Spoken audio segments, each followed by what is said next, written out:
Evcol. Wardrobe. Look, I've only got 5 minutes. I've been up since 2:30 this morning making pastry from raw for the pigs in blankets. Well, you know, it's taken me all my life to come out the closet, and now I'm sitting here in the flipping wardrobe, just having a little break from that lot down there. I don't mean the tiny sausage wrapped in bacon thingies, but the American ones with the pastry round them. Personally, I'm not too keen on anything American, but the picture in the recipe looked impressive. They're just in the oven, so I've only got 5 minutes. 5 minutes? Probably more like 4 minutes, 30 seconds now. And it's not a lot of time to tell you about my first Christmas as a lesbian. My mother asked me a few weeks back, "What do you eat for Christmas dinner, dear, now that you're a lesbian?" I'm mainly hiding in here as my ex-husband, who is a man, is also downstairs. You see, my family love my ex-husband, probably because he is a man.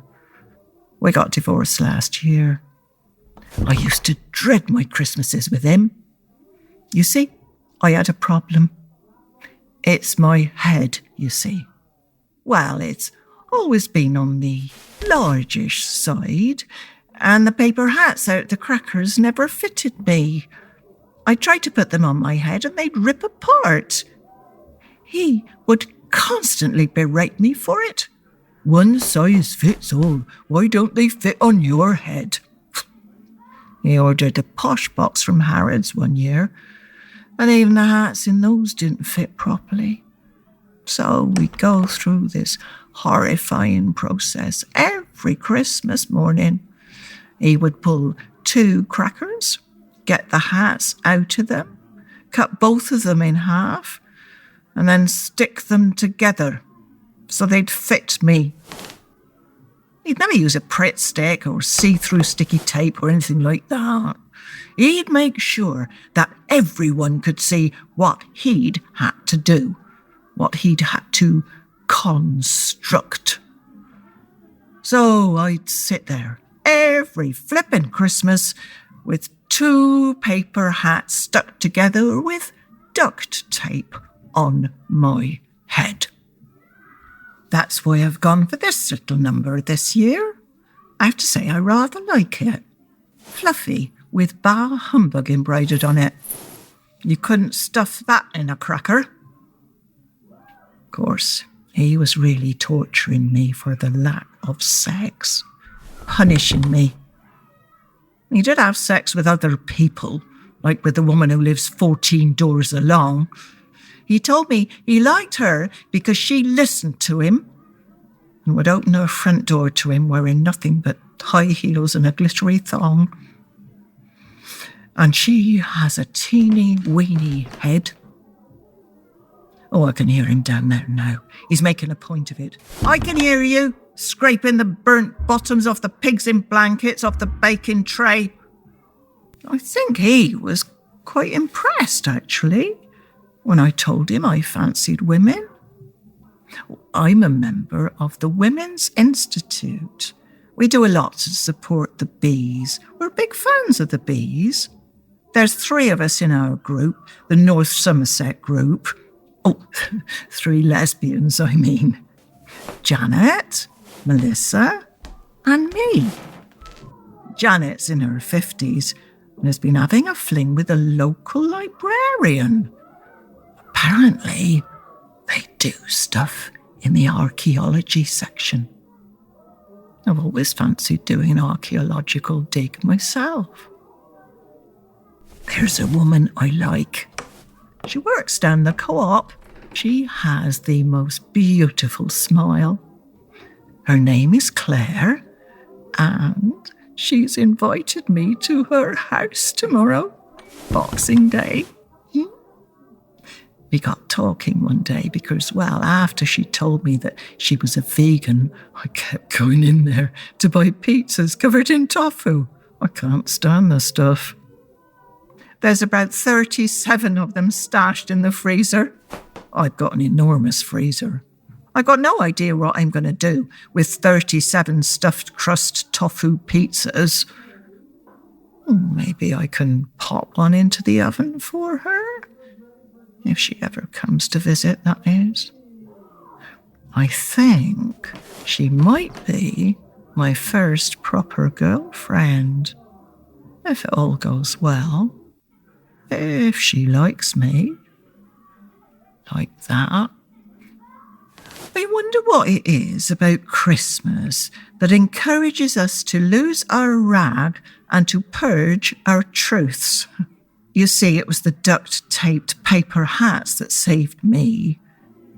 He saved me. The glue from the tape would stick to my hair and pull some out. It would hurt. I'd look at the hairs that were stuck onto the tape at the end of Christmas Day and I'd say out loud, "You're tearing me apart. I'm disappearing. You're making me disintegrate." Oh, sorry to be dramatic, but, you know. So, here I am, sitting in my wardrobe, and I've never felt freer. Sex? Oh, it's always been my problem. You see, it's a bit like eggnog at Christmas time. You're sort of programmed that you should be enjoying it because it's what a lot of people do enjoy at this time of year. The nog. Who the hell invented eggnog anyway? Mr. Nog, maybe? Noggin the nog? Honestly, I've no idea. Anyway, farewell, eggnog. You're ghastly and you taste like crap.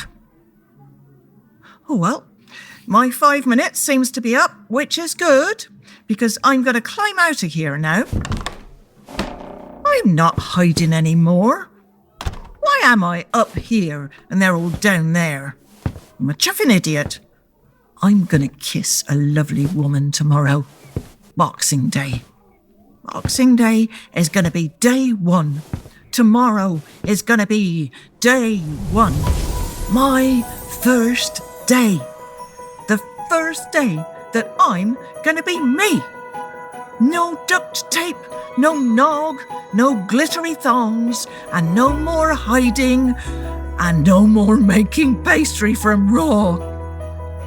Why on earth would anyone want to make pastry from raw is beyond me, let alone on Christmas Day, for heaven's sake. Anyway, I'm off. I've got some studying to do. Janet got me this book when she was on one of her library visits.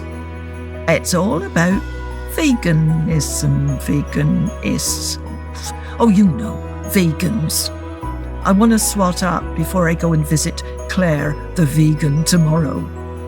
Apparently, there's a fantastic chapter on lentils. Oh yeah, you can do amazing things with lentils these days. Oh, poor old Janet. She told her husband, you know, he thinks it's a phase. You're going through a menopausal phase, he said to her. She says she's going to leave him, but I'm not so sure. You can't blame her for wanting to escape. He's a chuffing Morris dancer. And he's really one to talk, bashing other men's long sticks every weekend. Twice a week and more sometimes. You can hear his ruddy bells clanging together as they're heading up the road to the pub car park. That's where they do it, the pub car park. I'm going to make love to a vegan tomorrow. I'm going to force myself to eat a stuffed crust tofu pizza and make passionate love to her. Merry Christmas. This was an Evcol Entertainment production, a part of the Masquerade series of monologues, featuring the voice talent of Maggie Turner, written by Trudy Elizabeth Hodgson, directed and produced by Simon James Collier, Soundscape Design by Archie Lyon-Maris,